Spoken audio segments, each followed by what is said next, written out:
মানে হবিগঞ্জটা কি মানে মানে হবিগঞ্জে 5টা মানুষ দিতে পারবে না? মানে আপনি বলেন হবিগঞ্জে 5 ঠিক, তাহলে আপনি আর প্রবলেমটা কোথায়?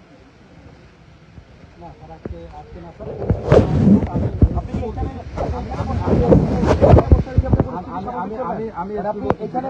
আপনি এখানে বসে পরিস্থিতি স্বাভাবিক করবেন অভিযোগ কিভাবে? দিতে যাচ্ছেন, মামলা করতে যাচ্ছেন, অবশ্যই মামলা হবে। আপনি এখানে বসে পরিস্থিতি কিভাবে স্বাভাবিক করবেন? স্যার আপনি এখানে বসে পরিস্থিতি স্বাভাবিক কিভাবে করবেন? পরিস্থিতি এইখানে বসে স্যার আবার যদি ইয়েতে মৌলভীবাজারে থাকতেন মানে এখানে পরিস্থিতি স্বাভাবিক আপনি কিভাবে করবেন?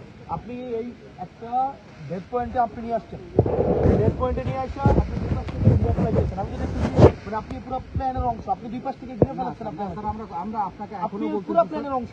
আপনি আমাদেরকে তো সন্ধ্যার পরে দেখা যাবে আপনি আমাদেরকে এখানে একটা পয়েন্টে নিয়ে এসে আপনি আমাদের সবাইকে তো আপনি অ্যাটাক করাবেন।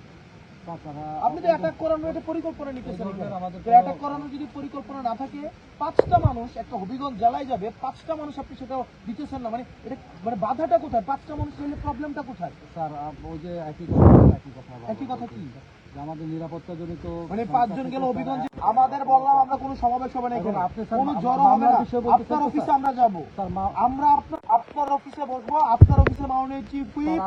আমি বলি স্যার, সমস্যাটা কোথায়? আপনি আমাকে বলেন। স্যার থানায়, হ্যাঁ মামলা থানায় হবে, আমি দিন এসপি, আমি থানায় বলে দিব। চলো ফাইন, যাই আমরা, তো আমরা ওখানে যাব, মামলা দায়ের করব। সিচুয়েশনটা সিচুয়েশন কি এখানে ভালো হচ্ছে? স্যার এটা আপনারা সাংসদ স্যার, আপনারা আইন প্রণয়ন করেন। আইন প্রণয়ন, আপনি ইলিগাল কাজ করতেছেন। আপনি আইন আপনি প্রণয়ন 144 ধারা 144, আপনি তো ইলিগাল কাজ করতেছেন।